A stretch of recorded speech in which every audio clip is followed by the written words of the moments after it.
Pues entonces seguimos acá con nuestro seminario de encuentros rebeldes y seminario de UNIMIE, de Universidad Abierta al Público, nuestro diálogo transversal con nuestros estudiantes, con todos los que estén interesados en este tema del canon, la violencia de género, la representación del género.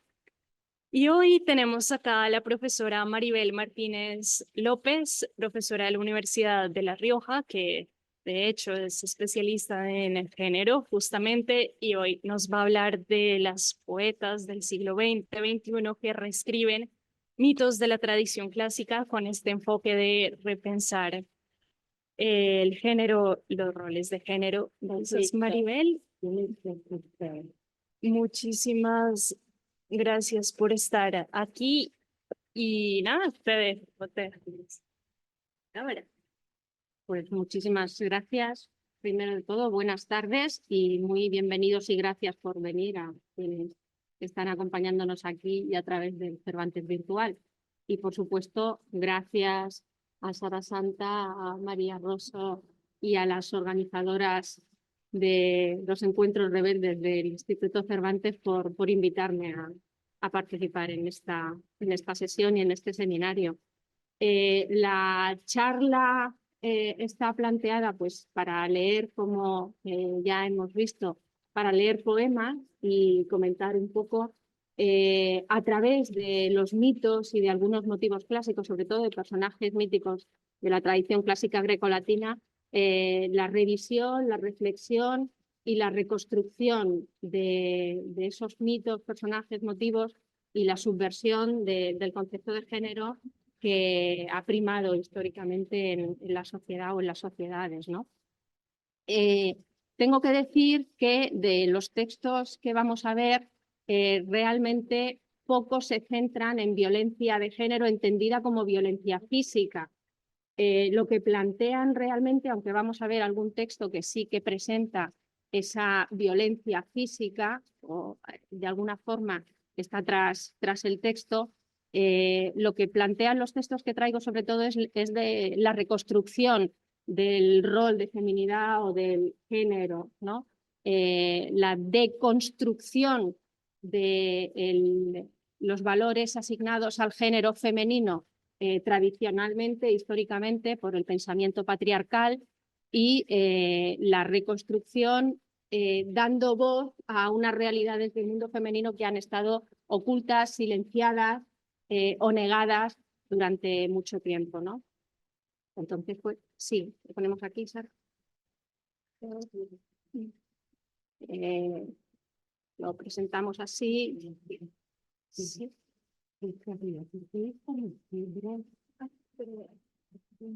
¿Qué preferís? Sí, porque tapaba textos, ¿no? Y cerramos aquí. Entonces, ¿aquí debería pasar o no? A ver cómo se pasa aquí. Avance página.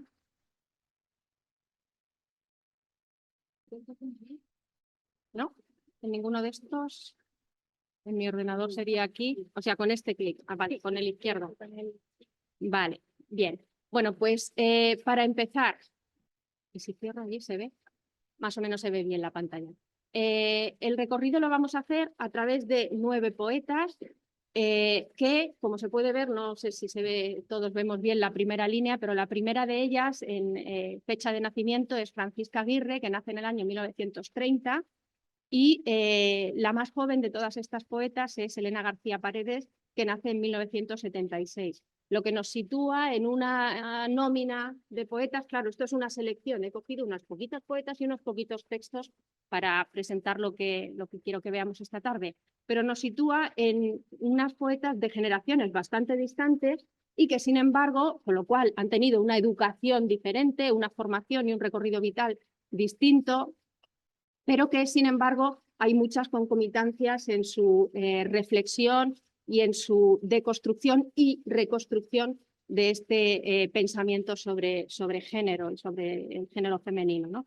Y lo mismo nos va a suceder con los poemas que he traído. Los poemas que he traído pertenecen a poemarios de los cuales el primero de todos es publicado en el año 1972 y los últimos poemarios pertenecen al 2003. Podríamos ampliar tanto la nómina de autoras como podría haber elegido textos de otros años. Pero es cierto que es aproximadamente entre la década de los 70 y la década de los 90 cuando en la literatura se ve esta reflexión, estos elementos que vamos a presentar o que voy a presentar esta tarde, que vamos a recorrer esta tarde.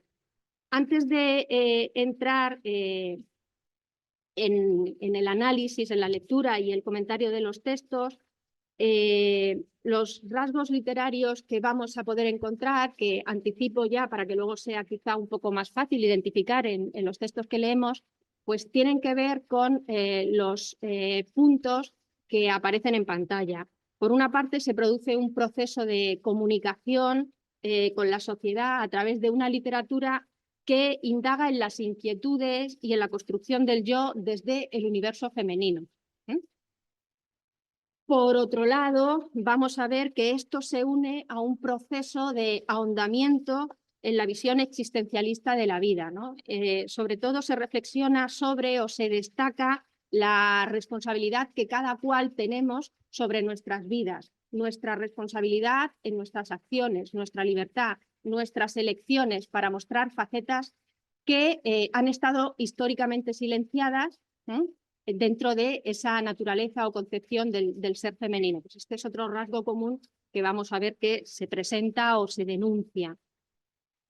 En tercer lugar, encontramos que se revisa el papel de la mujer como objeto y como sujeto poéticos. Y lo que estas autoras y estos textos rechazan son los elementos distintivos del concepto de feminidad que se ha sido construido por el pensamiento patriarcal, ¿no? Se rechaza el imaginario del patriarcado sobre el cual se ha construido ese concepto de feminidad, cuáles son los valores y los rasgos que se le atribuyen. Encontramos, siempre siguiendo una misma línea, en relación la subversión de un papel de la mujer que ha sido pasivo y pasa ahora a un rol activo, tanto en la temática amorosa como en las decisiones vitales. En lo que se refiere a la temática amorosa, la mujer pierde el pudor con respecto a su propio cuerpo y al deseo erótico, y esto en los textos, en el texto fundamentalmente que nos lo va a mostrar que he elegido, pues nos lleva a un erotismo lúdico, a veces desvergonzado. Aparece una nueva forma de entender el cuerpo femenino, de entender el deseo y los sentimientos femeninos, los sentimientos eróticos femeninos. Por otro lado, vamos a ver también en los textos, otro aspecto traído, es que estas autoras y estos poemas plasman una realidad reconocible. Es un diálogo en el que muchas veces se produce el encuentro con lo cotidiano desde la propia experiencia de las autoras, una experiencia que todas podemos reconocer. Las poetas ponen sobre el papel experiencias que son de lo más prosaicas en muchas de las ocasiones y desde ellas nos van a hablar de los distintos silenciamientos hasta la voz que ahora se le da a la mujer, ¿no? O quieren darle a la mujer. Pues desde el arrinconamiento en el entorno doméstico, pasando por la subordinación psíquica, el temor a la oscuridad, que tiene que ver con la cuestión de violencia de género, sobre todo violencia sexual, el temor a la oscuridad en los espacios públicos, o anécdotas de supermercado, como vamos a ver en uno de los poemas. Para nombrar todas estas circunstancias, las poetas recurren a poemas dialógicos. Y lo que vamos a encontrar son diálogos que pretenden mostrar una pluralidad de voces. Hay textos que claramente pasan del yo al nosotros o del nosotros al yo. Se pretende un diálogo que sea del yo poético o del yo lírico con la sociedad. También se busca un diálogo que sea diacrónico a través de la mirada al pasado mediante la intertextualidad, y ahí es donde vamos a jugar o atraer, a tener en cuenta el motivo de la presencia de la tradición clásica. Y este diálogo es para la reflexión y con el objetivo de provocar el diálogo con el propio tiempo, el diálogo social que nos haga, que nos ayude a reflexionar y a crear ese nuevo constructo que destruya o que destrone al anterior. Bien, yo quiero entrar directamente en los textos y la idea que vamos a encontrar de principio la abro y la presento de nuevo al final y las conclusiones es que todos estos textos lo que pretenden es, digamos, mostrar, denunciar incluso, pero mostrar un rol de la feminidad que ha estado encorsetado durante siglos, que ha estado sujeto a cuatro paredes, bajo una idealización que ha ahogado o hecho infeliz a muchas generaciones de mujeres sin que ellas fueran conscientes durante mucho tiempo de esa infelicidad. Vamos a ver cómo lo plantean. Y persiguen también a través de la poesía una nueva construcción lingüística que permita pues, subvertir todas estas construcciones simbólicas con las que la mujer no se siente identificada, ¿no? Vamos a ver cómo ellas nos dicen, en el caso de Francisca Aguirre, no fui consciente de las cosas hasta que llegó un momento de mi vida en que fui consciente de todo. Bueno. Bien, pues vamos a empezar con Amalia Bautista y con un poemario, Hilos de seda, en el que la autora pretende provocar la indagación en la intimidad del ser y específicamente del ser femenino, de la mujer, mediante reelaboraciones intertextuales que, como vamos a ver, pues están más o menos explícitas, ¿no? La intertextualidad que se ve en estos poemas, ya ven dos poemitas muy breves, con los sujetos clásicos, femenino vamos a ver y masculino, pues permite sentar como primer aspecto a ver hoy, a tratar, la búsqueda de una identidad asumible a partir del cuestionamiento de hechos y caracteres establecidos tradicionalmente al género femenino, ¿no? Entonces, iniciamos esa lectura y de verdad pregunto, ¿apetece leer entre los que estamos asistiendo aquí presencialmente? Por supuesto. Pensaron, sí.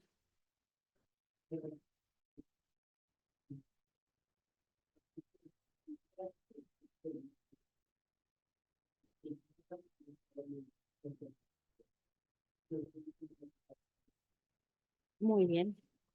Entonces, bueno, puedo empezar preguntando qué nos sugiere el poema o qué nos dice, o puedo comentarlo si nos sentimos tímidos, pero ¿cuál es la propuesta que creemos, que entendemos que nos dice?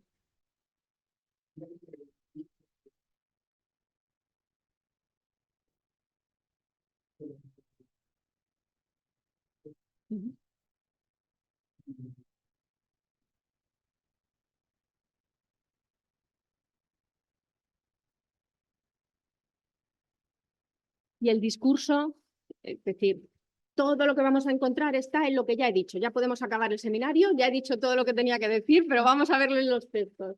El discurso que plantea cuál creemos que es, ¿no?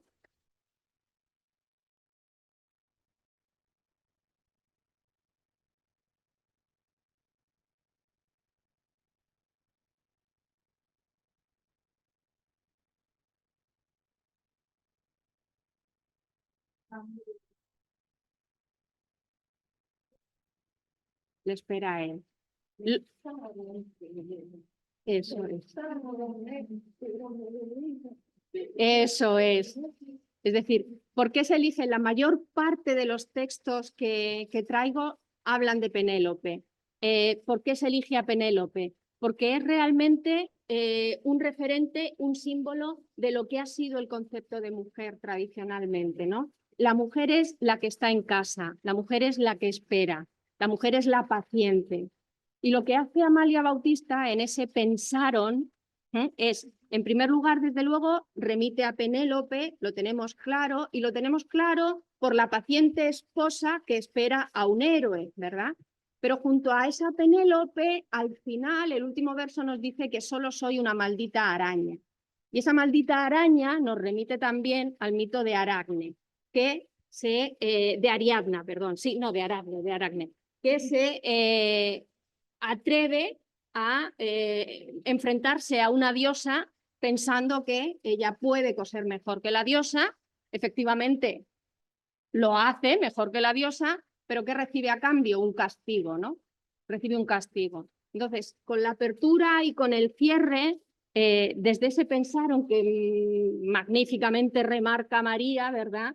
Lo que se nos está presentando es, de una forma muy sencilla, el rechazo abierto de ese concepto sobre uno, en este caso sobre la mujer, que ha sido creado por otros. Es lo que se ha pensado de mí, es lo que se ha esperado de mí. Pero lo que se ha esperado es la función que como sexo femenino me han adjudicado y a la que yo de alguna forma me he resignado. Lo que pasa es que llega un momento, y reiteran todos los textos lo mismo, como lo dicen las poetas, reiteran, llega un momento en el que esa resignación es heredada, no es voluntaria. Sí es posible que, sí, la resignación, claro que puede ser voluntaria, pero es que esa resignación es heredada y entonces es una herencia que ya rechace, no admito de ninguna forma. En este texto, como en el siguiente, como en muchísimos de los textos, la selección léxica es la que nos marca el tono de rechazo, ¿no? Hacia esa concepción tradicional de la mujer que ha sido obligada, ¿no? A una postura pasiva ante un mundo que, sin embargo, está en permanente movimiento, pero dirigido por otros, tradicionalmente por el hombre. Y la referencia a Aracne es eso, a la mujer no se le permite ensoberbecerse, empoderarse, ¿no? Porque los dioses o el sistema la aplastará y de alguna forma le impondrá un castigo que la haga consciente de su insignificancia. Y esta idea aparecerá después en otros poemas, ¿no? Del mismo poemario Hilos de Seda, que ya desde el título del poemario está remitiendo al mundo clásico y al tema de Penélope, al tejer, al destejer, como algo rutinario, ¿no? Que forma parte de la vida de la mujer, de las mujeres y de lo doméstico, pues del mismo poemario digo, tenemos el segundo. ¿Alguien más se quiere animar? Muy bien. El micrófono que nos dicen pues, que los del Cervantes se quedan sin enterarse mucho, es una buena mecánica la de leer. Porque creo el micrófono.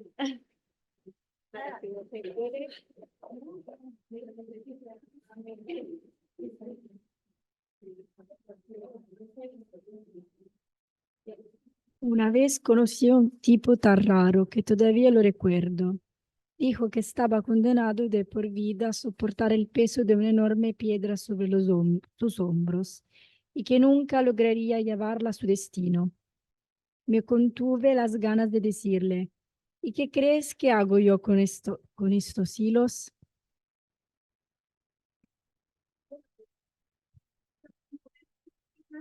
E introducimos un elemento más. Entonces, ¿hay algo aquí que consideremos que podemos añadir? ¿Cómo lo dice? ¿Cómo plantea esa crítica o esa denuncia en este caso?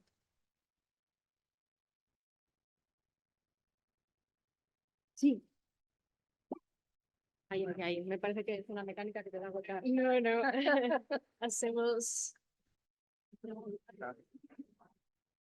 Pues yo creo que aquí se quiere representar más la condición de la mujer como esta condición de soportar todo lo que se le pone delante y nunca tener la posibilidad de quejarse de lo que le está pasando.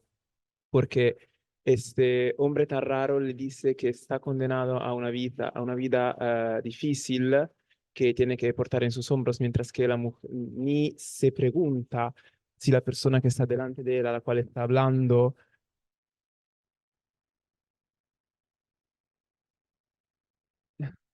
no he entendido. Eh,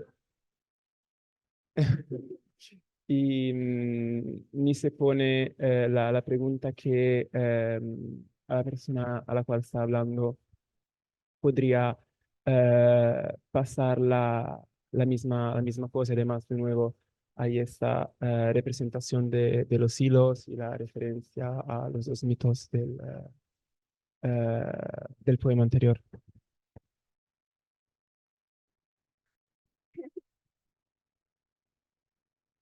Y María, ¿qué querías decir tú? No, no seas tímida.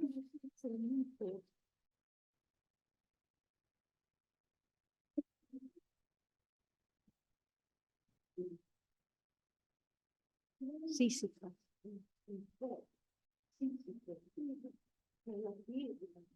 Eso es, eso es.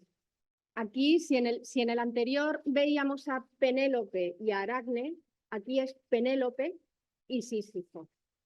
La crítica va en la misma línea, ¿no? Aquí el castigo de Penélope se une al de Sísifo en un destino que es igualmente adverso para los dos. A los dos se les impone una tarea sin fin, que para Sísifo es entendida tradicionalmente como un castigo eterno.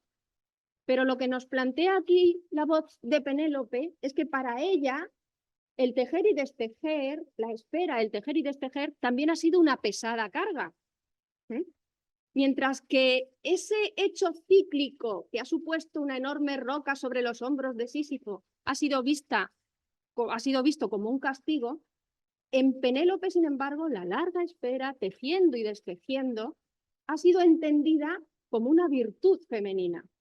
Y Penélope aquí denuncia, ¿no? En esa pregunta final, ¿y qué crees que hago yo con estos hilos? Que a mí me van a permitir la palabra fea, no tan fea, pero cuando lo leo siempre parece, cuando leo este poema, que me falta además al final. ¿Y qué crees que hago yo con estos hilos? Imbécil, ¿vale? Ni imbécil tú, o sea, sin femenino ni masculino. Es decir, ¿por qué hay que entender? A ver, no sé yo, ni mucho menos si Amalia Bautista tenía en mente, pero a mí siempre me lo sugiere cuando lo leo, ¿verdad? Es esa manera de denunciarla, ¿no? Desde un criterio estricto de género, desde un enfoque de género, lo que se está plasmando es el destino de la mujer. Hay que decir también que estos poemas, en estas autoras, en estos poemarios, están escritos con esa visión de género. Pero un rasgo generacional en muchas de estas autoras, pese a la distancia de todas ellas, pero en la diapositiva donde estaban sus nombres estaban los años de nacimiento, y hay autoras de los años 60, 70, hasta el 90, con la excepción de Francisca Aguirre es de 1930, Teresa Ortiz es del 50 y Amalia Bautista ya es del 62, 63. Bueno, la cuestión es que pese a los años de diferencia en su nacimiento, hay entre ellas un rasgo, entre varias de ellas, un rasgo generacional común, que es una especie de, a ver, ¿cómo lo digo? Es una visión existencialista de la vida, ¿no? ¿Sí? Que ahonda en la crisis del ser, no solo femenino, no solo femenino. Entonces, podemos dar una lectura al poema no estrictamente, no exclusivamente de género, pero desde el enfoque de género aquí claramente es esa resignación que decía hace un momento a un destino heredado, pero que es una herencia que no hemos asumido voluntariamente y que queremos denunciar su rechazo. ¿De acuerdo? Tengo que decir, aunque salga totalmente de la literatura, o quiero decir, no tengo, aunque salga totalmente de la literatura, aunque salga totalmente de los poemas, y aunque nos lleve un poco a un discurso social, pero estos textos, que los últimos pertenecen al año 2003, comentaba antes con las compañeras, que a mí me resultan a día de hoy todavía muy actuales. porque hace poco más de un mes, entre otras muchas noticias que tienen que ver con temas de género, de roles, leía en El País, aparecía en El País pues, en el mes de febrero. El País es un periódico español, una noticia que hablaba de la nueva moda, no sé si la conocerán aquí, de la nueva moda de las novias que se quedan en casa, las stay, en inglés es maravilloso, stay at home girlfriend, las nuevas novias que se quedan en casa, que es una tendencia que por lo visto, yo no la conocía hasta que leí la noticia, que por lo visto está como pujando en redes sociales a partir de algunas influencers norteamericanas y que están vendiendo la idea de lo maravilloso y feliz que es para la mujer, pero también para el hombre, ser la mujer que se queda en casa haciendo todas las tareas domésticas, por supuesto, cuidando mucho su imagen para estar siempre perfecta, para que la pareja masculina salga al trabajo y cuando regrese a casa se encuentre todo en casa ordenado, la compra del supermercado hecha, la comida preparada y a la mujer perfecta, hermosa, para que sea mejor la relajación. Después de leer la noticia, entré en redes y efectivamente vi alguna de las noticias. Bueno, ni bien ni mal, no juzgo, no juzgo, pero quizá como eran influencers que eran varias, entre los 20 y los 30 años. Y es entre esa franja de edad, de 20 a 30 más o menos, mujeres. En esa franja de edad donde estaban teniendo cada vez más seguidoras y seguidores, desde la edad ya unos años más mayorcita, y de mujer trabajadora, en fin, no sé, desde mi perspectiva. Lo que sí veía en esa nueva filosofía era una idealización falaz de la realidad, porque esas influencers que vendían maravillosamente lo estupendo y feliz que es para la mujer y para el hombre quedarse uno de ellos en casa, la mujer mejor, vendían la mujer, la novia en casa, quedarse en casa para que la vida de ambos sea mucho más feliz. Lo vendían influencers que estaban patrocinadas por un montón de marcas e historias, con lo cual ellas seguro que tienen un sueldazo o por lo menos ingresos suficientes para poder cambiar de novio cada vez que quieran. Digo, no sé, ¿vale? Pero lo que sí estaba claro es que estaban financiadas. Idealizaban una realidad, porque si todas las mujeres se quedasen en casa, como sucedía antiguamente, como era lo habitual antiguamente, no tendrían ingresos económicos propios y eso es un conflicto muy grande. Yo no voy a entrar en discurso social, pero es un conflicto muy grande. Por eso lees noticias como esa, hace poco más de un mes, vuelves a estos poemas, y estos son de 2003, pero luego nos vamos a los del año 72, y piensas que todos estos discursos de género en los que la mujer ha sentido que se ha idealizado el reino de lo doméstico, donde ella es la reina del hogar, pues pueden seguir siendo necesarios, ¿no? Pensar sobre ellos puede seguir siendo necesario. Pues ya he hecho ahí mi reflexión, que tiene que ver con que la literatura pues sigue siendo muy actual en muchísimos discursos. Sí.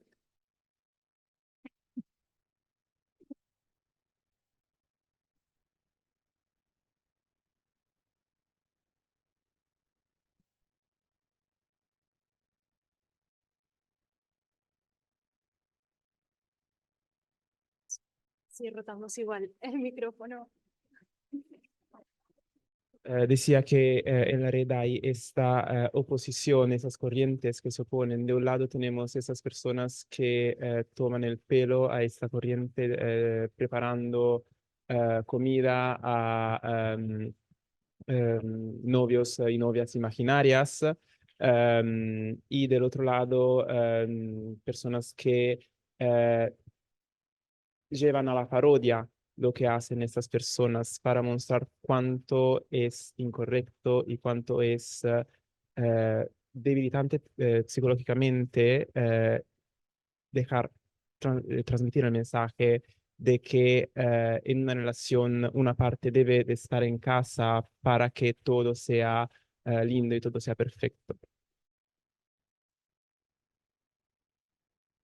Está claro que en el caso de estas corrientes, pues tienen a la misma vez que puede haber quien las siga, muchísimos seguidores, seguidoras, tiene detractores y detractoras.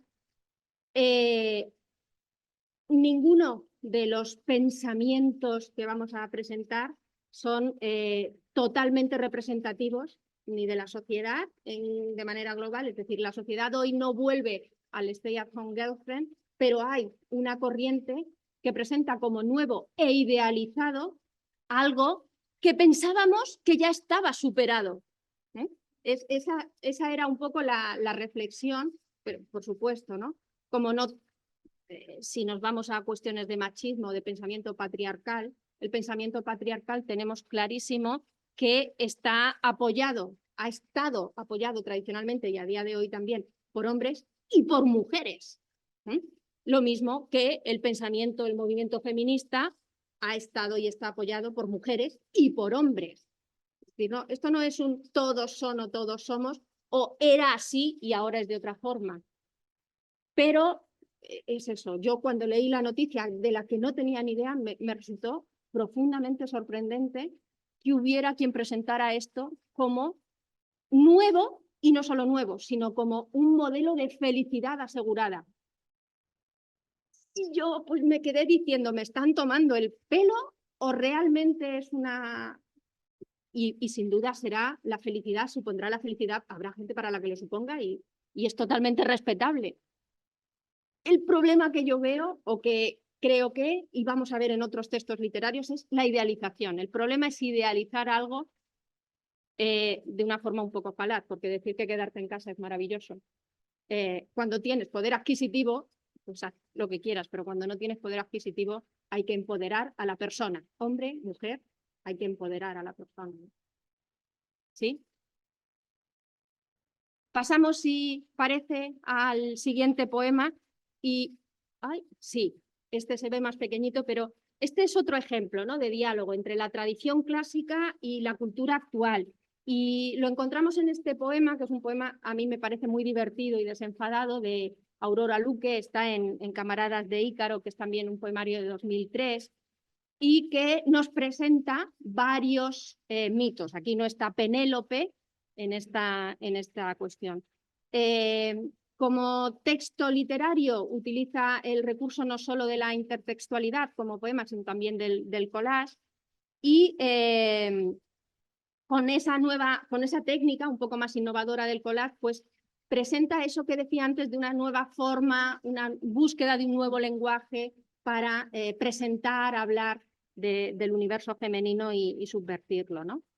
En este poema vemos que, por una parte, se trae a la poesía el motivo del deseo sexual, que está presente en un componente erótico implícito en algunos de los versos, explícito también, si sabemos leerlos, ¿no? Luego tenemos la referencia clásica a Sísifo, que está en el verso primero, a Ítaca, al toro blanco del que se enamoró Pasífae y para quien Dédalo construyó una vaca de madera hueca que permitiera a Pasífae ser montada por su toro, y de ahí la concepción del Minotauro. De ahí nos lleva, vamos a verlo, a leerlo enseguida, al laberinto de Creta, al mito de Ícaro y el vuelo mortal hacia el sol. Y los elementos clásicos, las referencias clásicas grecolatinas, se unen en la penúltima estrofa, vamos a ver, para hablar de un tempus fugit, con referentes más modernos que van a ser Pablo Neruda, y no tan moderno, pero entre la tradición clásica y el siglo XX, Francisco de Quevedo, ¿no?, un poeta del XVII español. Vamos a leer el poema a ver qué nos presenta y cómo nos presenta aquí el tema. Lo voy a lanzar al agua que nos lea nuestra poeta que tenemos acá. Sí. Ok. Este que es más largo. Bueno, espérate a ver si veo hasta allá, que soy más miope. Creo que sí veo. Y Aurora, que es buenísima poeta, yo la conozco, es muy buena, Aurora Luque. Sí, bueno. Anuncios. Vendo roca de Sísifo, añeja, bien lustrada, llevadera, limada por los siglos, pura roca de infierno, para tediosos y desesperados, amantes del absurdo o para culturistas metafísicos. Almohadilla de pluma para el hombro sin coste adicional. Vendo una isla de segunda mano, no la puedo atender. Perfecto estado, arenas y ensenadas, olas, acantilados, arboledas, delfines, instalación de sueños casi intacta. Vendo toro de Dédalo, discreción, 15 días de frenético ensayo, se entrega a domicilio, se adapta a todo tipo de orificios. Revendo laberintos usados, muy confusos. Se garantiza pérdida total por 7 u 8 años. Si no queda contento, reembolsamos el hilo de Ariadna. La vida es una empresa laboriosa, 20 segundos de ficción en pie y una tenue canción desesperada. Somos microrrelatos que caminan. Soy, no fui, no seré, no soy cansado. Vivir es patinar, breve jornada. Solo soy los anuncios que he tragado.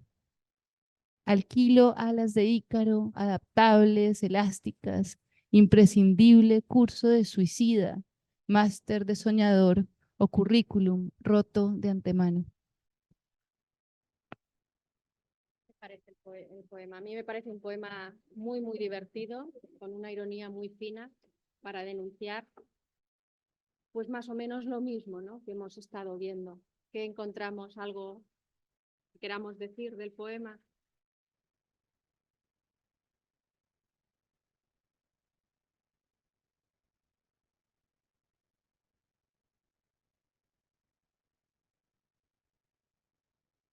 Yo señalo eso, voy diciendo y mientras van pensando, si hay algo más que quieran añadir o comentar, pues eso, que con una fina ironía a través de todo el poema, desde el verso primero de la primera estrofa, lo que se está denunciando es el peso que el patriarcado ha cargado sobre los hombros de la mujer, ¿no?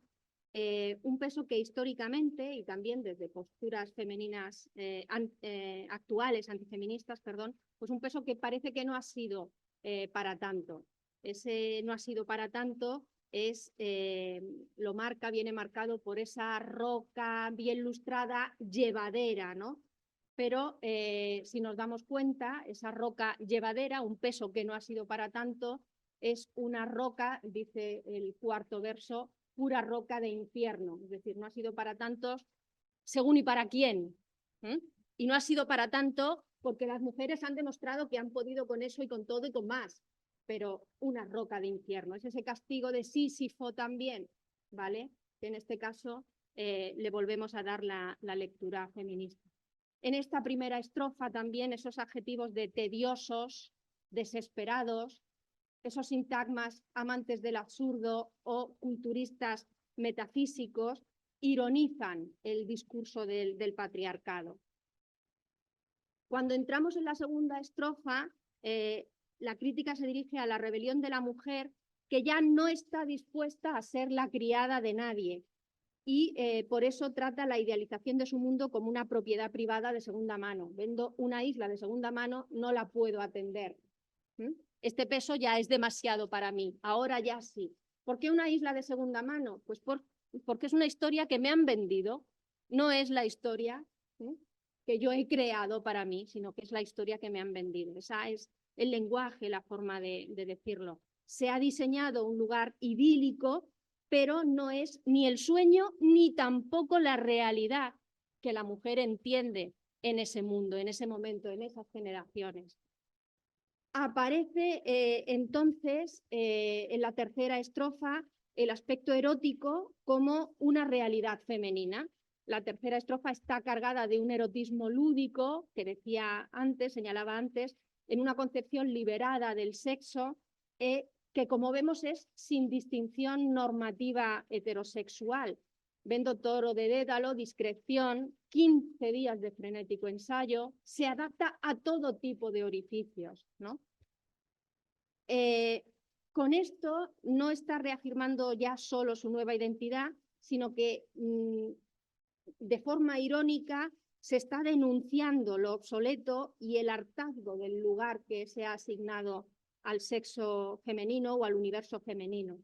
Y entramos en la siguiente estrofa, que nos remite a tópicos que ya son gastadas, ese revendo, el revendo laberintos muy usados.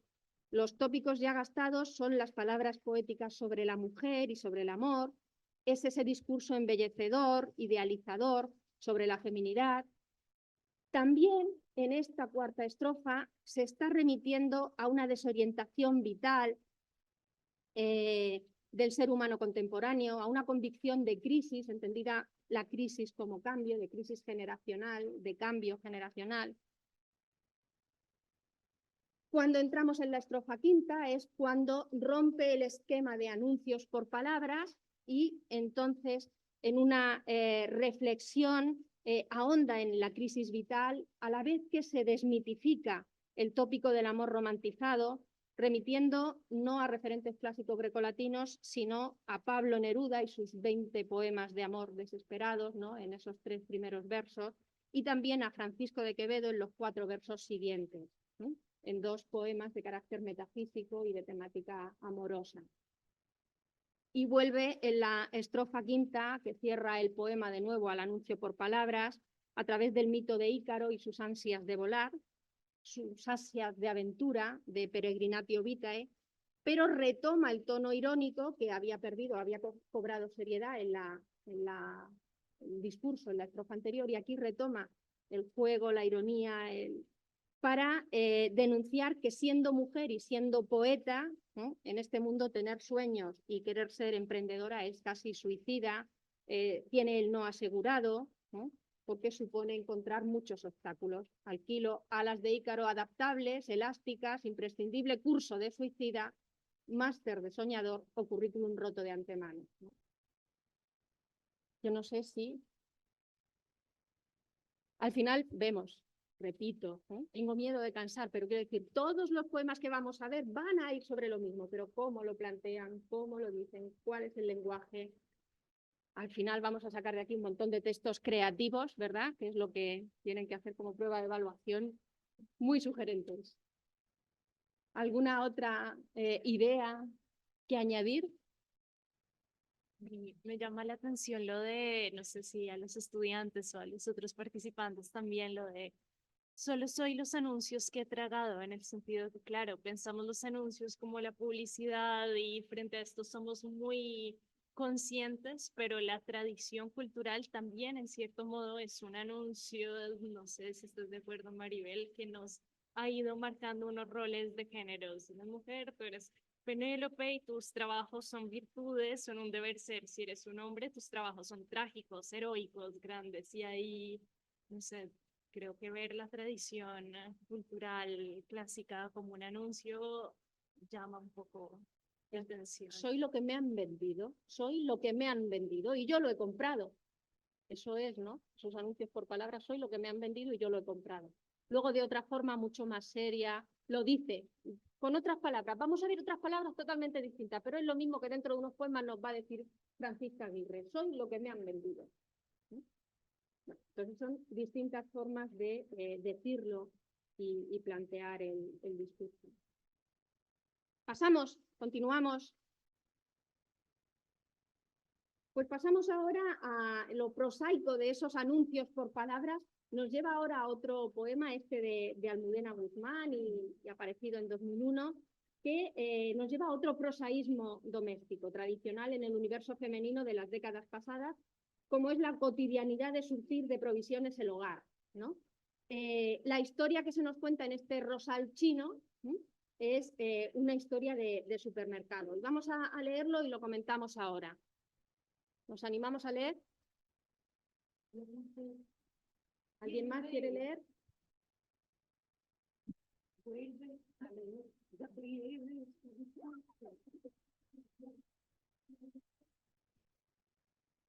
Bueno, aquí María también podemos leer, ¿eh? A ver si soy capaz de pasar sin romperos nada.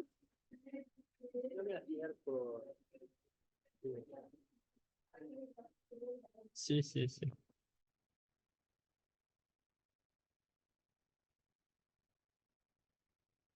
Sì.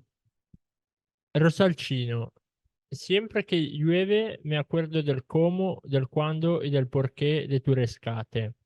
Yo estaba en Jumbo buscando la sección carnicería y me perdí en el laberinto de Knossos, de los detergentes sin más Ariadna que mi carrito. Un Teseo que andaba por allí y que no soltaba hebra. Me aventuró con el dedo la remota salida, pero no la encontré. Así es que harta de dar vueltas al menir de los mistoles y de tropezarme cada 2 por 3 con el mentado Teseo.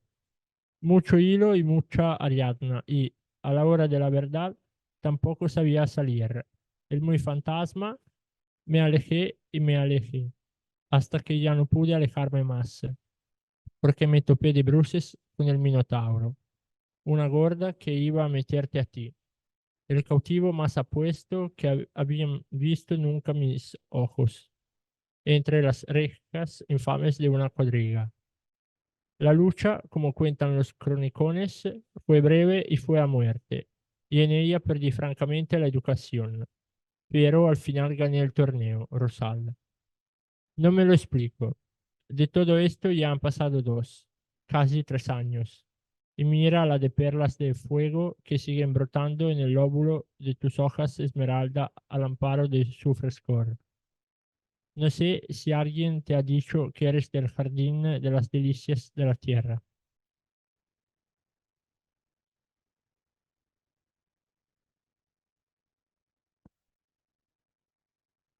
Que plantea, pues esto, como vemos, desde algo tan prosaico como ir a la compra en el supermercado, plantea una subversión de los elementos tradicionales y de los roles. Y lo que nos encontramos es, el punto de partida es la actualización, como es, vamos, explícito del mito del laberinto de Creta, para parodiar aquí las grandes hazañas de los héroes y subvertir lo heroico. Y al hacerlo se parodia también la banalidad de la vida actual marcada por el consumismo, ¿no? Almudena Guzmán trivializa y subvierte los roles, además de feminizar el mito. Y lo hace por el escenario, ese nuevo espacio laberíntico que ahora es un supermercado, y por los elementos de la puesta en escena de esta versión de la historia. La que se adentra en el laberinto ahora es ella, la mujer, y la que lucha contra el Minotaurio es ella. Los obstáculos que debe superar, son los pasillos repletos de mercancía, los detergentes, la pila de mistoles, que se identifica con ese menhir, ¿no? Que es un monumento megalítico. La antagonista de la lucha es también una mujer, una gorda, que es la actualización del Minotaurio. Y el arma de ataque es la falta de educación. La batalla es una batalla dialéctica.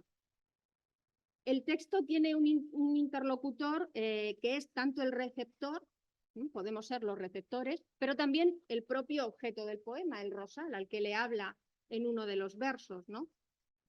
Y le cuenta, la voz lírica le cuenta el recuerdo de cuándo y cómo lo encontró, cómo lo consiguió en la apasionante aventura de una compra para surtir esas necesidades domésticas. La batalla dialéctica es, entre ella y la otra mujer, se convierte en el torneo cuyo premio es el rosal. La mala educación es la que gana la batalla, y la referencia al torneo nos puede remitir a torneos de armas entre caballeros, ¿no? Pero con esa subversión de roles que decía. Ahora ellas son quienes pelean y el premio es masculino, el rosal, pero al final gané el torneo rosal, el rosal, es masculino. Es una flor, pero no es una margarita, es el rosal, por cierto, con espinas, ¿no? Bueno, entonces todo tiene su simbología, rojo, precioso, pero bueno. El poema se cierra con una referencia que remite implícitamente al tríptico pintado por el Bosco, El Jardín de las Delicias, que como sabemos es una obra de contenido simbólico con varias interpretaciones donde las flores y las frutas representan la felicidad y el placer, pero también en ese tríptico se muestra el desenfreno de animales y de humanos que desemboca en la locura, y también se muestra la visión del pecado y del infierno. Esa referencia como conclusión al poema alude a esa banalidad que decía al principio de lo mundano o de lo terrenal. El poema es un poema cargado de culturalismo y podemos señalar, añadir en él pues, imágenes, ¿no? La utilización de la imagen poética clásica de las perlas, que en este caso son perlas de fuego, las perlas como símbolo de belleza, que se equiparan, las perlas que normalmente han sido símbolo de belleza femenina, se equiparan ahora a la belleza del rosal, con esas hermosas hojas rosas. Es un texto que no presenta explícitamente una denuncia ni una crítica de género en cuanto a roles de género, pero sí que encontramos con este poema de nuevo una nueva forma irónica de reflejar, ¿sí? De recoger qué aventuras han sido las asignadas tradicionalmente a las mujeres, ¿no? Fuera de las paredes del hogar, fuera del entorno doméstico, los descubrimientos de las mujeres o los dilemas de las mujeres tradicionalmente parece que no tenían más que ver que con el surtir el hogar, ¿no? Qué gran aventura ir al supermercado, qué gran dilema gestionar. Y tiene que ver con esa idea que tradicionalmente se vendía, de que la mujer era la dueña del hogar, la reina del hogar, ¿no? ¿Quién es la reina del hogar? La matriarca. Pero es que el hogar era demasiado pequeño. Otra forma en la que las poetas vuelven a remarcar, a reflexionar y a reconstruir, deconstruir y reconstruir estos conceptos. ¿Sí? ¿Y algo más? No sé, ¿alguna otra sugerencia?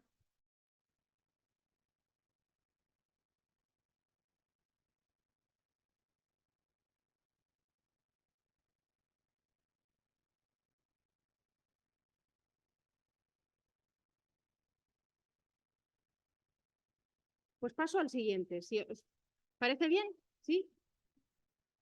Ahora nos metemos con dos epigramas muy breves de Inmaculada Mengiva. Están en un poemario, Pantalones blancos de franela, es del año 1994 este poemario, y en ambos la autora destruye ágil y acertadamente estereotipos mediante la condensación expresiva y semántica, ¿no? De la fórmula del epigrama.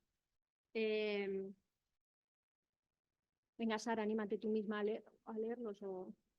Vale. Venga, léelos, Sara, y luego los pasamos para allá. Sí, hay muchos poemas que os parece bien. Bueno, un Edipo complejo. Para cuando mi padre me dio las alas, yo había tenido tiempo de construirme un avión. Ícaro, me dice que le doy 100.000 vueltas, que cómo puede ser, y qué se hace antes de salir de un laberinto.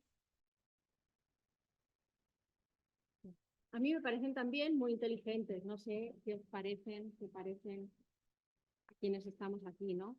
En el primero se juega con el orden sintagmático tradicional del conocido complejo clásico de Edipo para poner en evidencia la férrea protección paterna, el paternalismo, ¿no? No solo del padre a los hijos, sino el paternalismo del patriarcado hacia la mujer. Se puede realizar en el primero un Edipo complejo, desde el complejo de Edipo, ¿no? Se puede realizar una doble lectura. Siguiendo los cauces reivindicativos de la lírica femenina, se puede deducir una crítica directa y concisa que no tiene rencor ninguno hacia la idea del padre protector, pero que simplemente la manifiesta de una forma muy explícita. Para cuando me dieron las alas, yo ya había tenido tiempo de construirme todos los mundos posibles. Y ese construirme todos los mundos posibles, en un poemario de 1994, nos lleva, en toda la tradición de la literatura, a algo que no tiene que ver con la sesión de poesía de hoy, pero es con novelas escritas narrativa española, escrita por mujeres, nacidas en los años 30, 40, 50, novelas publicadas en España en los años 40, 50, 60, 70, en los que las mujeres que fueron educadas en esta generación o posteriores, como yo, pero que hemos crecido todavía con las educaciones de nuestras madres y de nuestras abuelas, bueno, pues cuando vamos a esas novelas nos encontramos cómo era realmente la mayor parte de autoras en sus novelas ponen a protagonistas femeninas. Nada, no sé si conocéis los títulos, habéis leído. Nada, de Carmen Laforet. Entrevisillos, de Carmen Martín Gaite. Nosotros los Rivero, de Dolores Medio. Estos son textos de los años 40, 44, 52 y 57. Memorias, los anoto por aquí para que no se me olvidan. Primera memoria de Ana María Matute, también un texto de, creo que de finales de los 40, ahora mismo no recuerdo la fecha exacta. La isla y los demonios, de Carmen Laforet también. Paraíso inhabitado, este de Ana María Matute, pero este es un texto ya del año, no me acuerdo, de la década de los 90, no recuerdo el año exacto.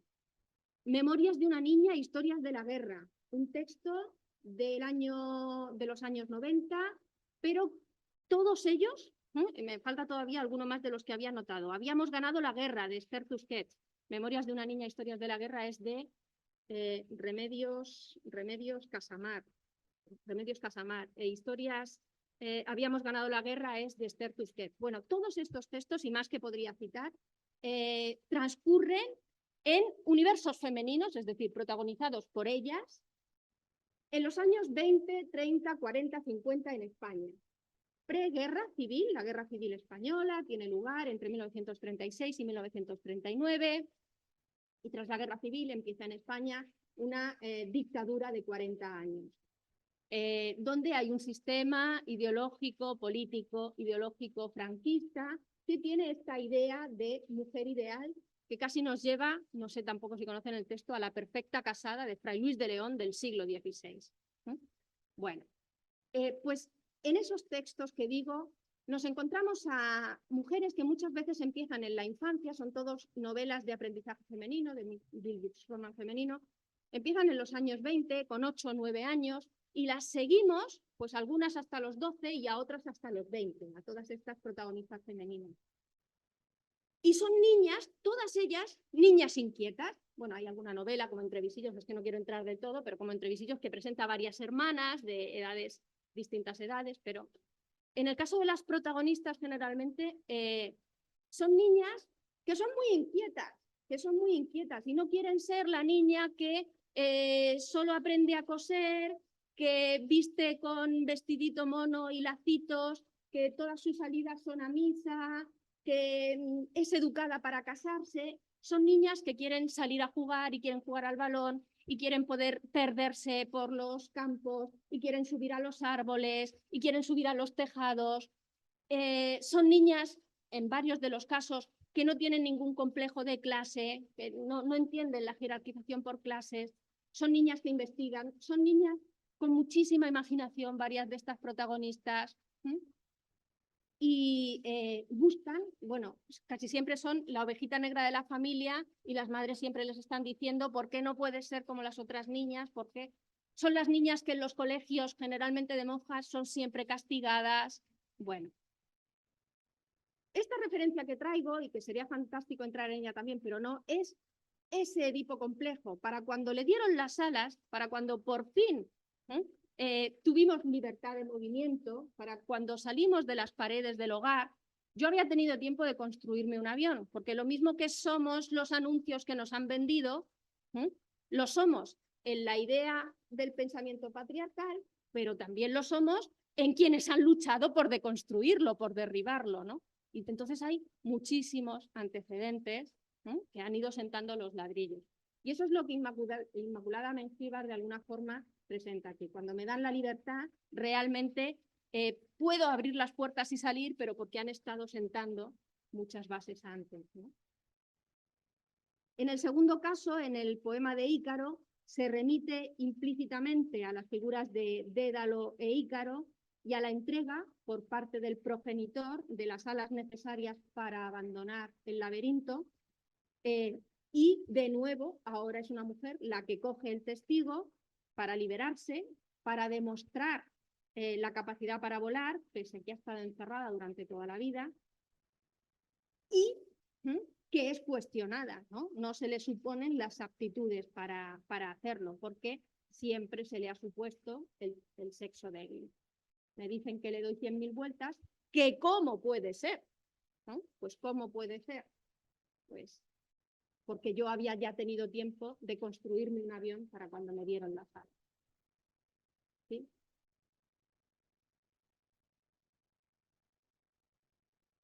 Continuamos. Vamos a... Ay, ¿soy capaz? Sí. Vamos a pasar a uno de los ejemplos, decía, que nos presentan un poco el tema de la violencia de género. En este poema, Caronte, línea 6, conduce con desgana. Este es de Elena García Paredes, de nuevo del año 2003, aparece en Adiestramiento. Nos presenta un moderno barquero del Hades que hoy conduce un tranvía y nos sitúa en el temor e indefensión de las mujeres al caminar solas en la oscuridad de la noche. No está la violencia explícitamente denunciada aquí, pero está esa referencia al temor, a la violencia sexual. Entonces,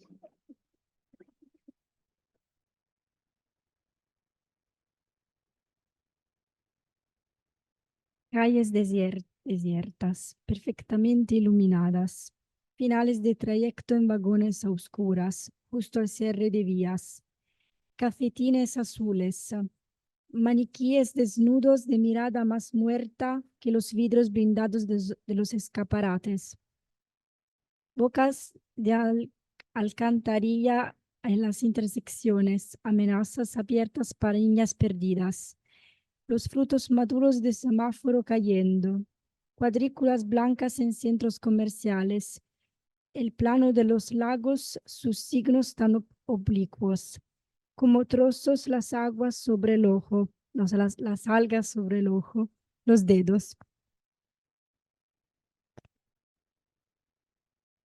más complejo, ¿de acuerdo?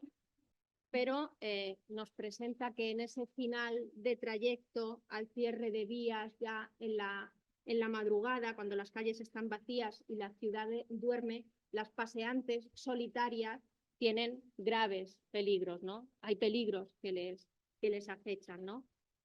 Los testigos del paseo de esas niñas perdidas que vuelven a casa son fríos maniquíes, que puede ser un entendimiento literal, o también puede ser miradas frías, miradas de gente sin conciencia. Bueno, no sabemos exactamente lo que es, pero en cualquier caso es la sensación de peligrosidad, la presencia del peligro de la mujer que camina sola por la calle en la soledad de la noche, en la oscuridad.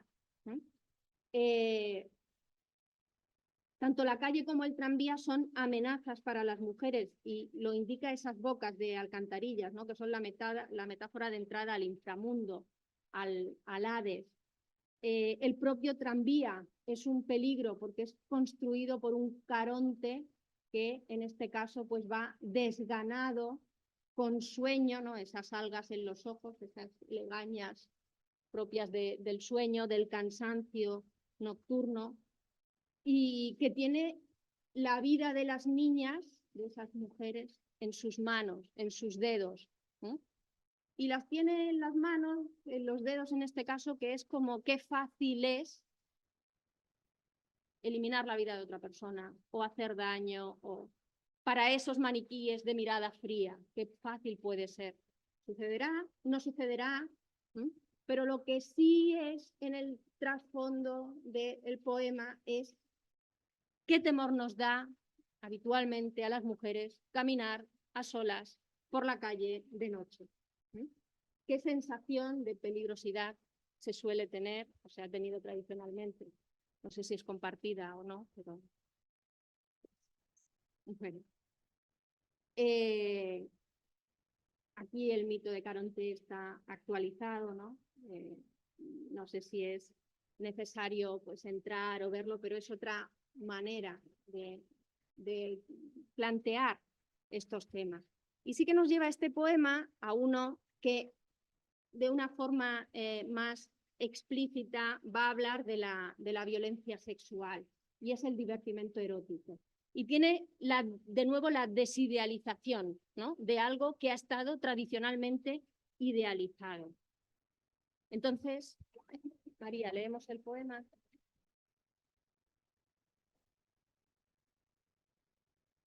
Divertimento erótico.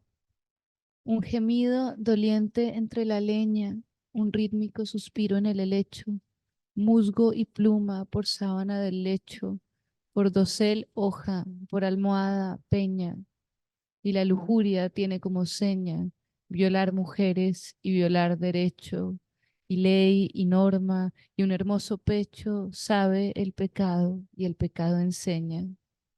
Trasciende de la fronda un olor suave a sagrados ungüentos y una queda música contenida y cadenciosa, y el blanco cuerpo de la bella ave y el blanco cuerpo de la bella leda bajo el peso del cisne tembloroso. Este es un poema escrito por Carmen Jodra, aparecido en el poemario Moras Agracias de 1998, que cuando lo escribe esta poeta, es su primer poemario, es una chiquilla, una niña de 18 años, ¿no? Pues de alguna forma es un juego literario, pero acertadísimo en esa desidealización. Como vemos, recrea el mito de Leda y se refiere a cuando Leda, caminando junto al río Eurotas, pues se le aparece Zeus con forma de cisne y se posa sobre ella, y fruto de ese posarse sobre ella, pues nacen o puso Leda 2 huevos, y de un huevo nacen 2 semi-héroes inmortales, semi-inmortales, y 2 hijos humanos.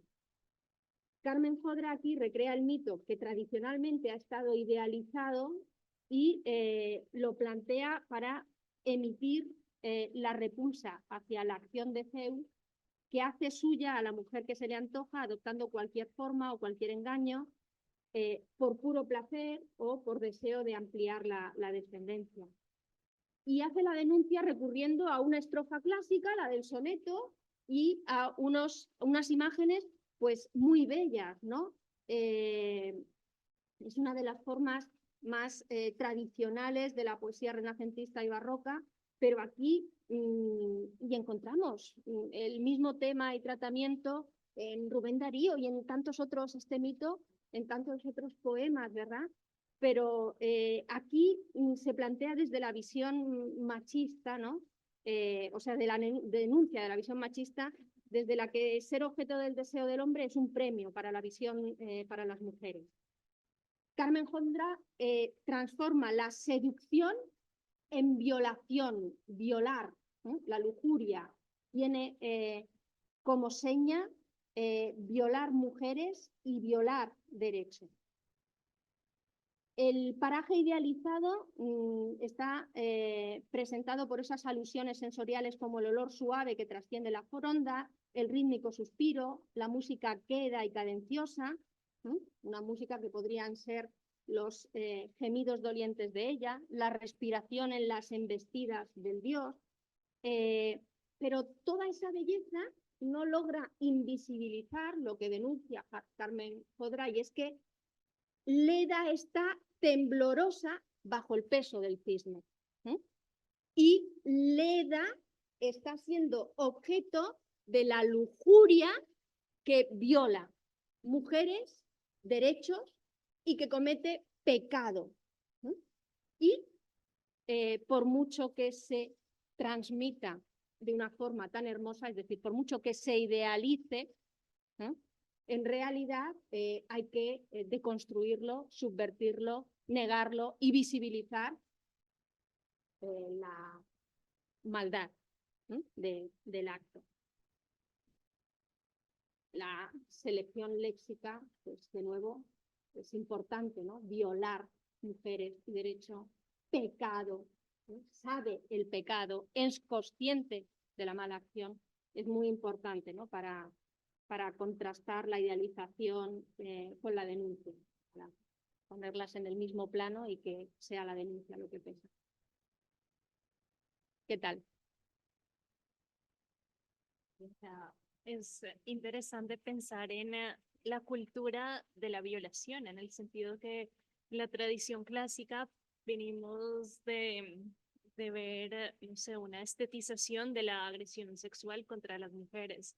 Pensemos cuando vamos al museo, cuántas violaciones mitológicas vemos, como desde la temprana modernidad se ha construido como una estetización de la violación que parece hacerla desaparecer debajo de este manto estético. Y acá esta poeta nos dice, sí, sí, acá hay un violar, y lo hace pues directamente repitiendo ese violar. Es interesante pensar esa reflexión, visitar la tradición clásica, sí, desde su belleza, pero pensar y este contenido de qué va y cómo nos ha moldeado este contenido. Creo que es Y algo si se interesante. hace desde una concepción moralizante o moral, pues es pecado. Si queremos verlo desde la tradición judeocristiana y no lo entiendes como violación, entiéndelo como pecado, ¿no? Pero desde luego es una transgresión de la norma negativa, perjudicial, y la idealización no quita la violencia que esconde. Entramos en Penélope un poco de lleno, ¿no? Y lo que vemos es desde el inicio esa deconstrucción del rol femenino que ha sido dictado por todo este pensamiento patriarcal. Penélope aquí es resignificada porque se reescribe con el objeto de dar voz a la mujer que ha sido silenciada y nos sitúa a una Penélope que pasa a ser protagonista de la historia. Aparecen en las reescrituras de Penélope no solo el personaje de Penélope, sino la isla de Ítaca, el motivo del viaje, el propio Ulises, Circe, todos estos elementos del viaje odiseico serán reescritos, pero desde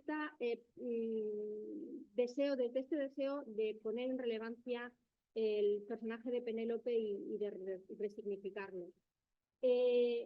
Ítaca, un poemario publicado en el año 1972 de Francisca Aguirre, como decía, como vemos, significa desde la enunciación de la isla la reescritura también del espacio doméstico. El viaje y la espera de ella en Ítaca se convierten en un símbolo, este es el punto de partida, de símbolo de reclusión del espacio doméstico. Y se entiende la reclusión doméstica tanto física como mental. Y todo esto va a cobrar un especial protagonismo en este poemario y a partir de este poemario. El punto de partida está en que Francisca Aguirre, cuando escribió este poemario en el año 1971 y lo publicó en el 72, lo que pretendía es dar voz a las mujeres de su tiempo, esas mujeres educadas en la posguerra, en la dictadura franquista, en valores domésticos, en esa sumisión a la hegemonía androcéntrica. El libro está dividido en dos partes, el círculo de Ítaca y el desván de Penélope, y recrea ese significado de la historia a partir del cual muchas otras poetas van a afirmar la nueva identidad y se van a rebelar contra un sistema que entienden que había enmudecido o reducido a imagen a la mujer. Desde luego, se rechaza a la Penélope, que tradicionalmente ha representado como virtudes la paciencia, la lealtad conyugal, la prudencia, y por esas virtudes ha sido un modelo de mujer sabia, inteligente y sensata, de buena esposa, ¿no? Ahora todavía es valorada así en su conducta siempre y cuando quede supeditada al acatamiento de las normas sociales y siempre y cuando quiera, desee, admita permanecer recluida sin dar que hablar. Y Francisca Aguirre comienza planteándose reflexionando sobre esto. Y son estos dos poemas que pertenecen a la segunda parte del libro. La primera parte se llama El círculo de Ítaca, no sé si lo he dicho, la segunda, El desván de Penélope.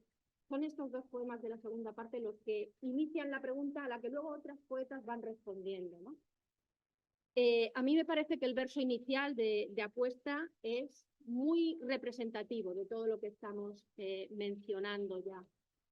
Entonces, leemos.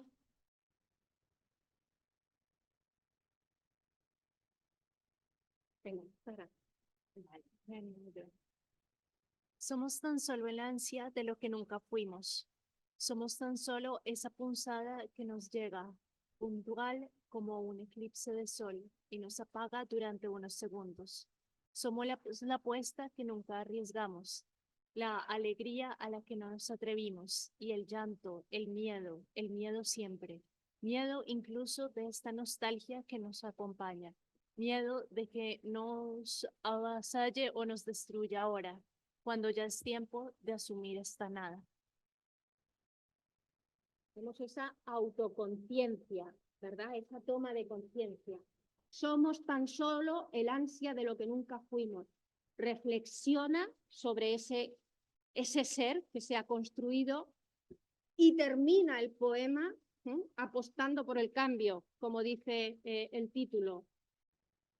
Miedo de que nos avasalle y nos destruya ahora, cuando ya es tiempo de asumir esta nada. Primero asumamos y tomemos no solo conciencia de cuál es la realidad, de cuál es nuestra situación, sino también tomemos responsabilidad. Es decir, en cierta medida somos lo que somos porque no hemos actuado. Y es momento de ir a por el cambio. Y este poema entra en diálogo directamente, nos mete en esa visión, ahondamiento de la visión existencialista que decía antes. Vemos que hay cierto pesimismo. Entra en diálogo el poema con el siguiente, con el orden, que es muy significativo para toda la reconstrucción. Es maravilloso, ¿verdad? ¿Cuál? La apuesta y el orden, los dos. El orden, yo creo que es mejor, sí. Son fantásticos. María, ¿lo quieres leer? Sí. Fantástico. Deberíamos hacer algo que no fuera morir. Pero a menudo se nos viene la muerte tan callando que hasta pasado un tiempo no sabemos que estamos habitando nuestro propio cadáver. Si nos hubieran advertido, si un gesto por lo menos nos hubiera indicado la descomposición que nos poblaba, tal vez hubiéramos luchado contra el lento enemigo. Pero había un silencio como el orden, un retirarse para volver luego, un fluir de marea mesurada. Nadie nos quiso dar la mala nueva. Nadie nos quiso advertirnos del desastre. Tal vez porque la muerte me fue volviendo extraña y las viejas palabras no bastaron y solo fue posible mirar cómo avanza la muerte. Y ahora, del otro lado del silencio, yo contemplo también esa mirada, ese ver que no pide, sino asiste, este futuro sin futuro, y me pongo a llorar sobre la vida diciéndome: Penélope, deberíamos hacer algo que no fuera morir. Muy metafísico, sí. Es realmente fantástico. Tiene varios de los elementos que mencionaba al principio y que hemos ido viendo, ¿no? Porque empezó por poemas de 2003 y llegó ahora a 1972. Podía haber empezado al contrario, ¿no? Cronológicamente. Pero realmente así nos sentimos todavía. Bueno, 2003, ahora estamos en 2024, pero esto es lo que quieren decir, ¿no? ¿De dónde nace? En este poema, en el orden, vemos el paso del nosotros, ¿verdad? El diálogo, esa polifonía que decía. del nosotros generacional inclusivo, hombres y mujeres, deberíamos hacer algo que no fuera morir, hasta en el poema hay dos partes, hasta nadie nos quiso dar la mala nueva, nadie quiso advertirnos del desastre, es un nosotros generacional, ¿verdad? Y a partir de ahí entra en el yo, tal vez porque la muerte me fue volviendo extraña, un yo que acaba con una increpación a Penélope, que es a sí misma y a todas las mujeres de su generación, ¿no? Empezó en apuesta diciendo solos somos tan solo el ansia de lo que nunca fuimos, y acaba el orden diciendo ya es hora de actuar sí o sí, actuar desde la palabra y actuar desde el día a día, actuar desde la conciencia. Remite el poema en el segundo del verso de la primera parte, ¿no? En el segundo verso, a la estrofa primera de Jorge Manrique, dando relevancia a la fugacidad de la vida, se nos viene la muerte tan callando. Deja claro esa idea, concepción de las mujeres educadas en ese rol femenino que no fueron conscientes durante siglos de su potencial y que silenciaron sus propios anhelos, simplemente no sabían qué podían pensar, no sabían qué podían soñar, ¿no? Los primeros 13 versos en ese nosotros hacen una conciencia plural del dilema. Y a partir del verso 14, tal vez porque la muerte, cuando aparece el yo que asume la conciencia individual, toma la responsabilidad de su vida, y asume la autoculpa también. Nos hemos dejado guiar o engañar, no hemos adquirido la mayoría de edad, ¿no? Hasta ahora, hemos estado cómodas generacionalmente, históricamente. Pero ahora, consciente de la realidad y de la posibilidad de soñar, pues no quiere las paredes como único horizonte para sí misma ni para su sexo, y por eso la interpelación final a Penélope.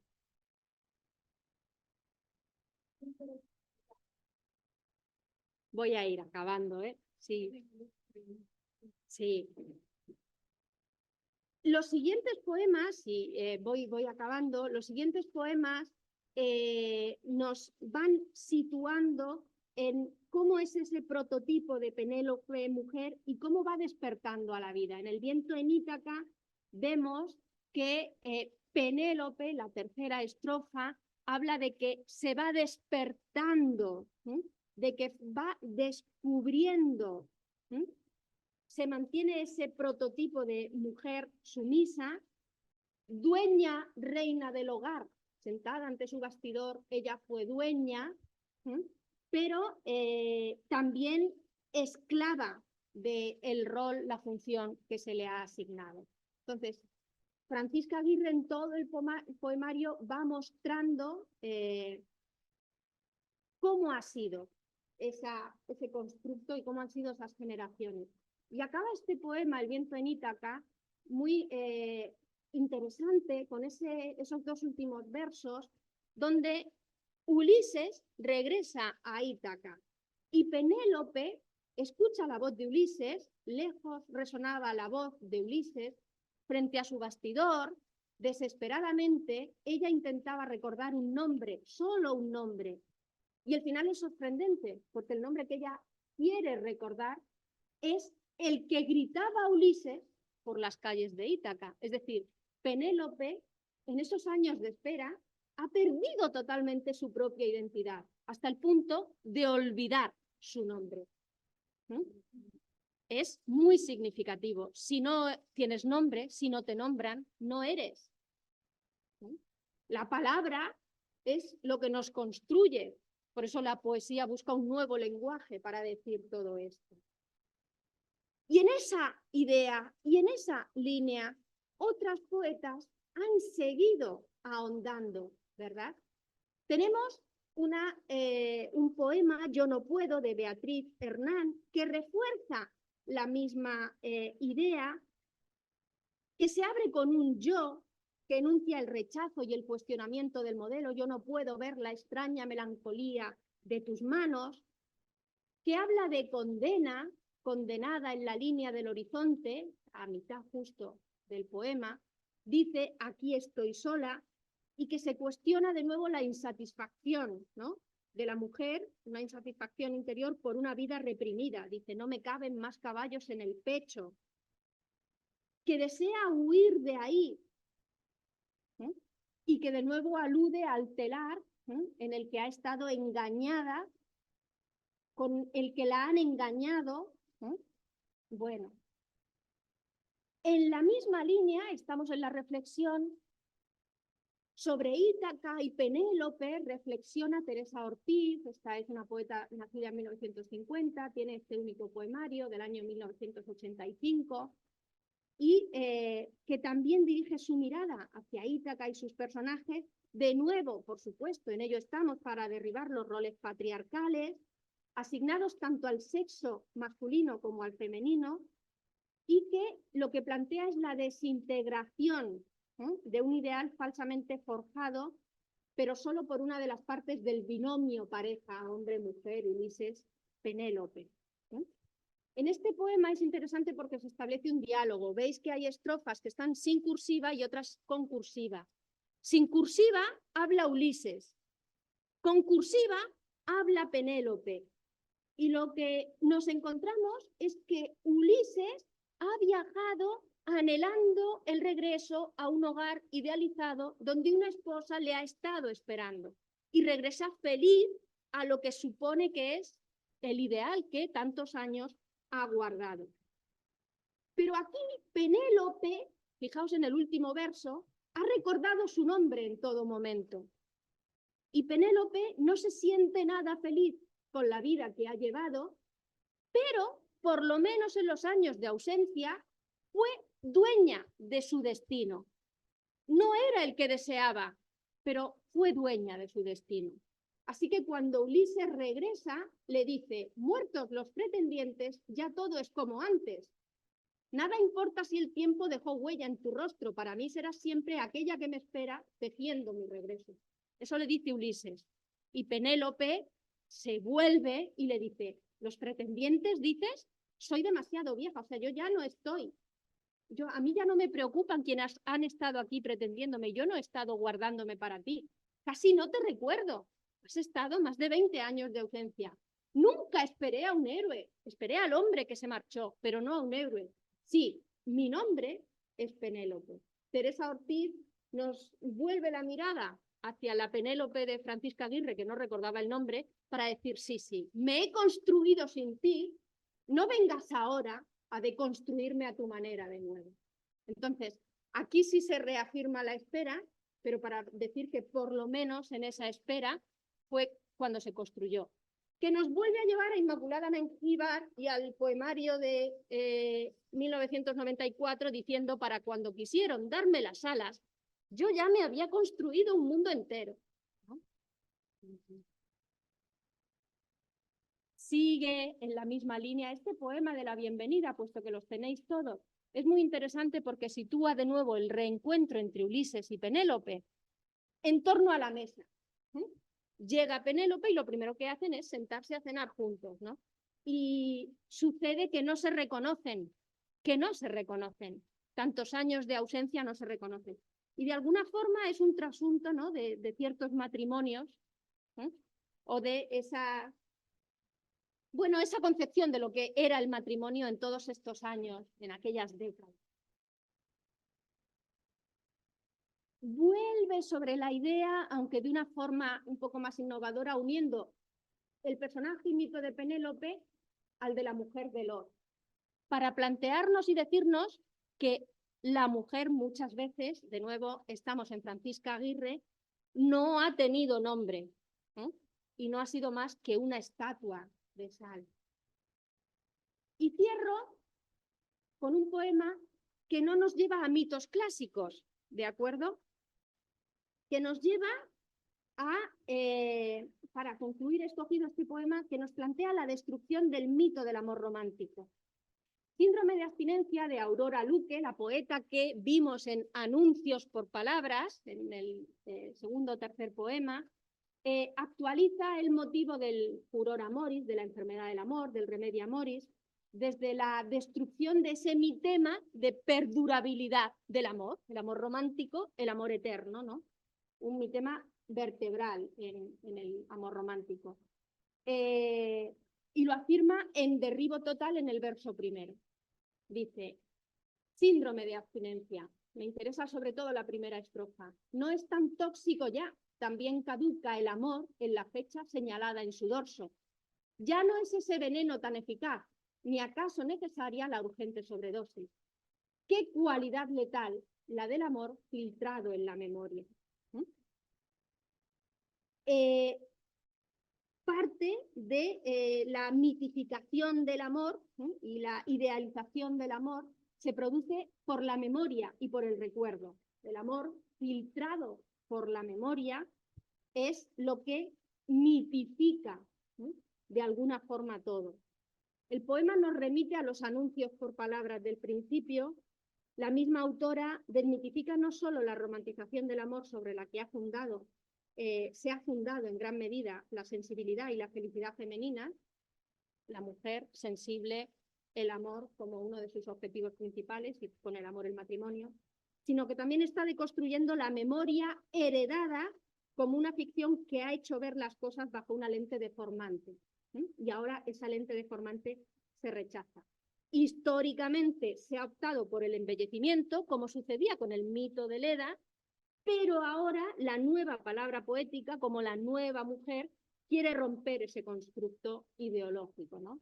Por eso también la segunda parte de la estrofa es importante. Regreso a las palabras y compruebo que nunca se contagian o enferman con las frases de mi intoxicación o mi delirio. Cómo construyamos el discurso es fundamental, ¿no?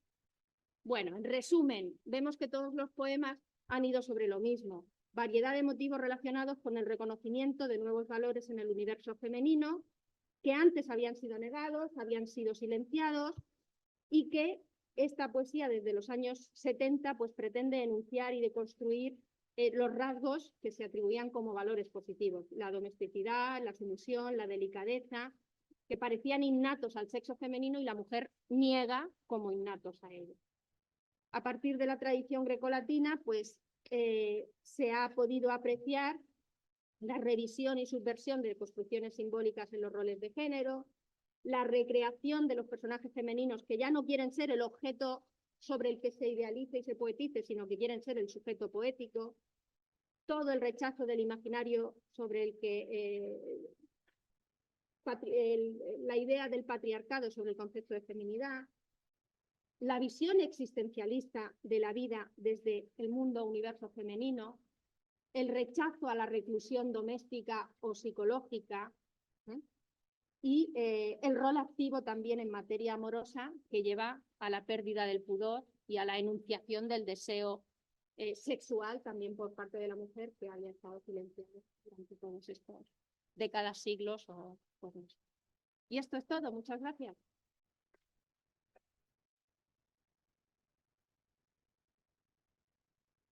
Gracias, Maribel. Tenemos un momento para preguntas, comentarios, reflexiones que les hayan hecho surgir estos poemas, estos análisis que nos presentó Maribel. ¿Cómo ven ustedes estos roles de género hoy en día?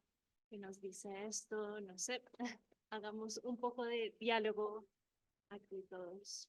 Y con otros textos literarios, Sí, sí. ¿Cómo es en la poesía italiana, que yo desconozco?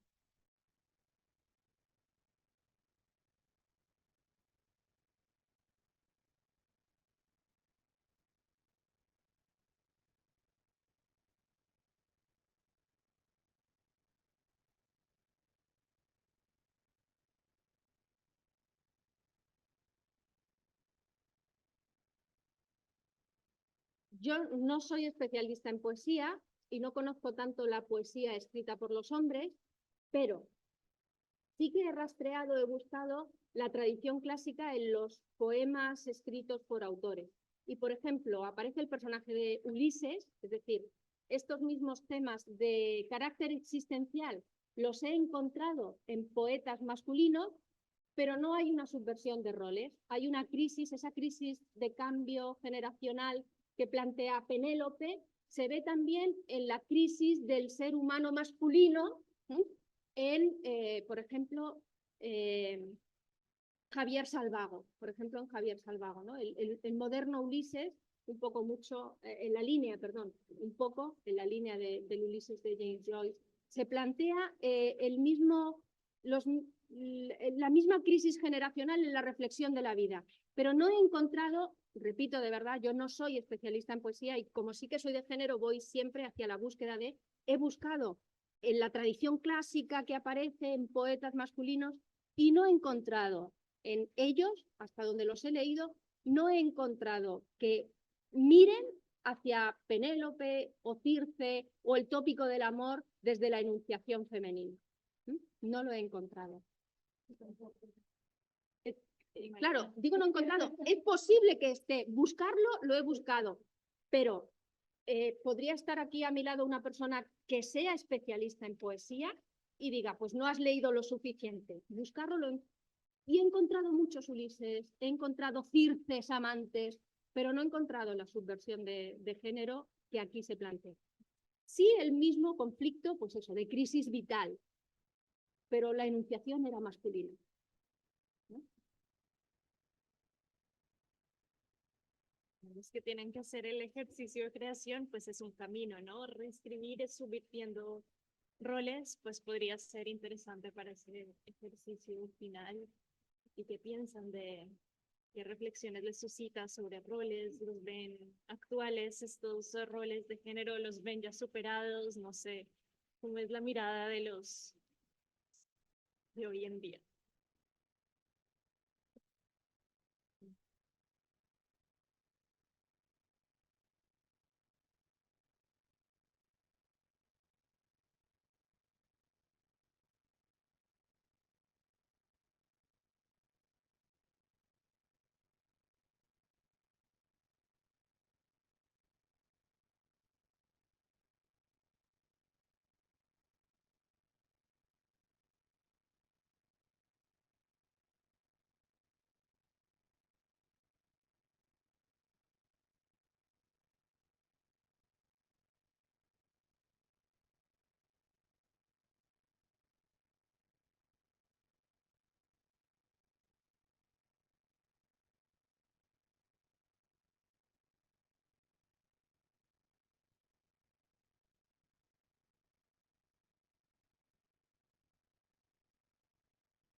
No te olvide pasar el micrófono, perdón, los que nos están siguiendo desde Zoom, nos decía un estudiante que, bueno, que vive el tema del miedo de ir en la calle, lo relacionaba con el poema que nos presentó Maribel y pues es verdad, ¿no? Esa sensación de acecho y miren que hay toda una retórica de el acecho dentro de esta cultura de la violación clásica que vivimos hoy las chicas cuando salimos por la calle, se nos están acechando alguien, es sentirnos una presa, ¿no? Que no es algo ni muy literario ni muy clásico, o no solo. Gracias. Y bueno, es actual eso, nos contaba que su hermano, que es menor, pues a veces la acompaña y hay todavía mucho de esto para comentar, ¿no? Para sacarlo de la tradición, de esa estetización de el acecho, de esta idea de cultura de la violación como se vive hoy en una situación súper cotidiana como es ser chica y llegar tarde de una fiesta de lo que sea a casa. Violencias ahí tácitas, silentes, que bueno, que mirar estas representaciones nos ayuda a pensarlas, a cuestionarlas, a mirarlas Temor críticamente. que no está superado, ¿verdad? Y parece que debería estar a estas alturas. ¿Será real? No lo será. Sea lo que sea, no está superado. Ahí seguimos con ese temor. Sí, sí, no está superado porque hay una realidad que se nos sigue planteando como acechante, ¿no? Una chica sola por la calle. ¿Qué más? Comentarios. A ver, dice Aliena en el chat, el mito de la violación como tema estético que pasa por alto el sufrimiento femenino. Claro, es muy importante desde la mirada del punto de vista femenino. Claro, el punto es que para que se pueda estetizar, ay, tan lindo el cisne con la edad, es que hemos estado acostumbrados a una representación que calla el sufrimiento femenino y mira y erotiza artísticamente pues el acto de la violación, ¿no? Las violaciones mitológicas, violaciones que no nos hablan de ese terror, sino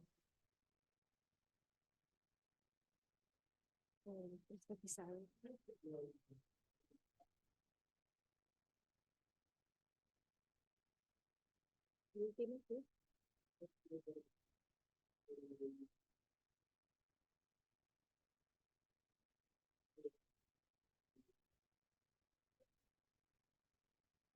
Ah,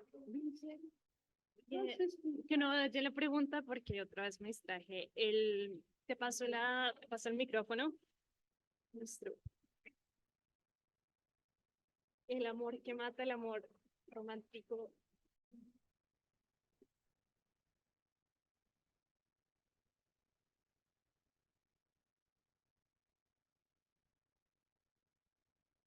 Estaba diciendo que cuando leí por primera vez este texto, tuve la impresión de que hace referencia a un amor que mata, pero ahora pregunto si puede ser una buena interpretación porque he notado que hay muchas referencias a términos como toxicidad, veneno, sobredosis, un adjetivo como letal, enfermedad, delirio, intoxicación. Y no sé si puede ser una buena interpretación o es el objetivo es otro.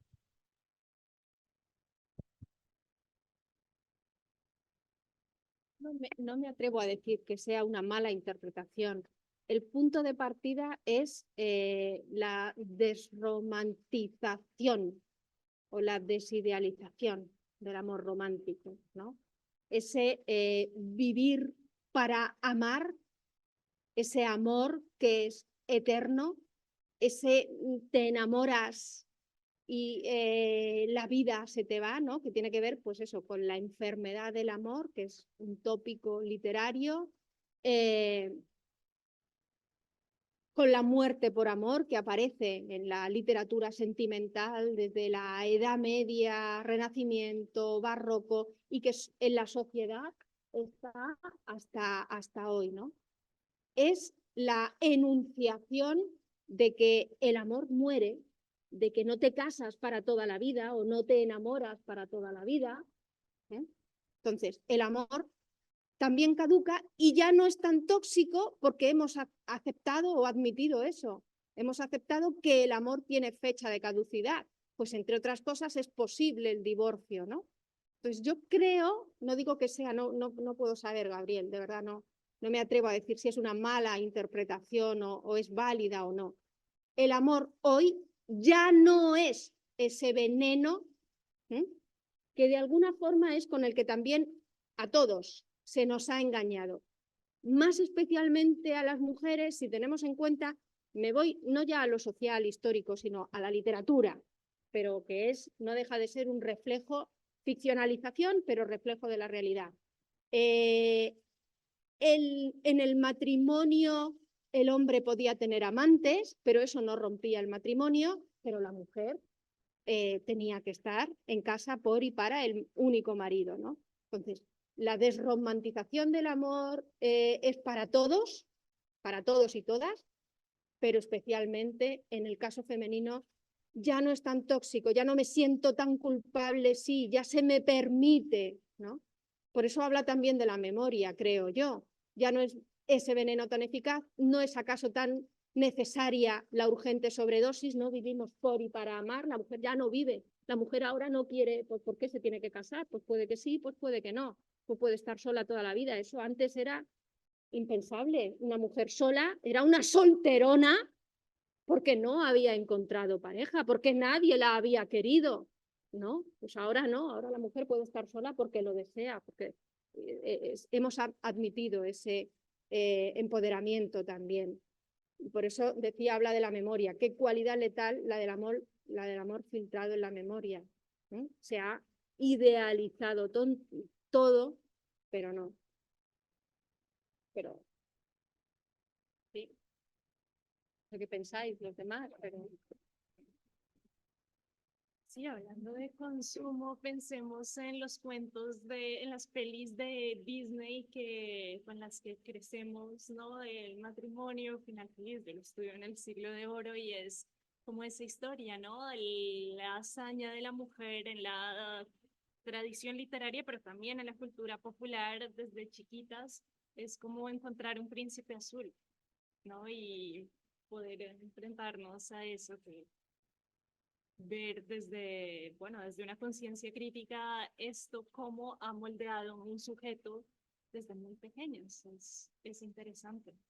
Está eso y cómo subvertir eso, cómo mirarlo críticamente, cómo aproximarnos a ese fenómeno, ¿no? Y vemos también, si pensamos en productos de consumo, no sé, la comedia romántica más como un producto de consumo femenino, pero los chicos ven historias de aventuras, éxito empresarial, etcétera, etcétera. Entonces, ¿cómo nos afrontamos a esa doble tradición, digamos, de consumo que se nos vende según nuestro género, ¿no? Y se puede pensar desde la tradición clásica, se puede pensar desde Disney, la comedia romántica, ¿o no? Y cuáles son esos civilizaciones. Los cuentos de hadas que acaban con el príncipe que llega y lleva a la mujer, por supuesto.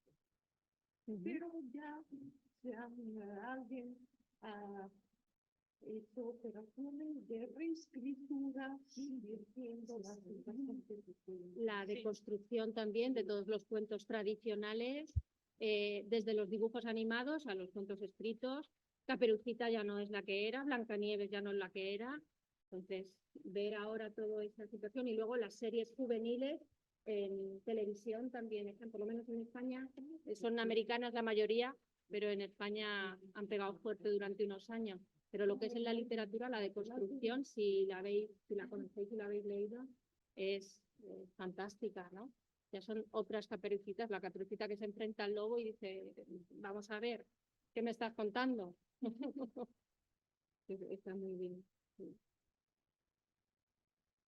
Los textos de siempre, la cuestión muchas veces con los textos es que les hemos hecho por tradición la misma pregunta a los textos, ¿no? Desde la crítica, desde la filología, desde los estudios literarios, les hemos hecho la misma pregunta. Y en cierta parte, en los enfoques de género, el aplicar el enfoque de género a los textos literarios no tiene que ver solo con cuestiones feministas, que sí, fundamentalmente, pero tiene que ver con preguntarles otras cosas a los textos, cosas que no les habíamos preguntado. Y bueno, a veces resulta que haciéndole otra pregunta a un texto conocidísimo, descubrimos que un pasaje del texto al que no se le había hecho caso nunca, pues de pronto tiene un peso enorme en cuestiones que tienen que ver con género o que tienen que ver con igualdad social o que tienen que ver con mil historias, ¿no? Con medio ambiente. Pues es que jamás había leído este texto para ver si había aquí algo sobre esto. Eso también hace que las interpretaciones, ¿no? A lo mejor esta noche leo de nuevo el texto con la pregunta de Gabriel y digo, sí, quizá esta palabra o esta otra, no lo sé. A veces es hacer más preguntas y la respuesta puede seguir siendo la misma o puede ser otra.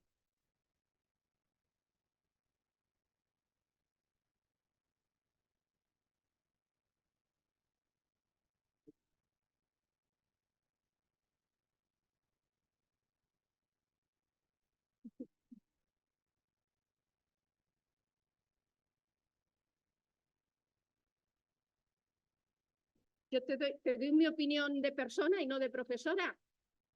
Quererla mucho, pero querer mucho a Penélope como querer mucho a todo lo que nos rodea.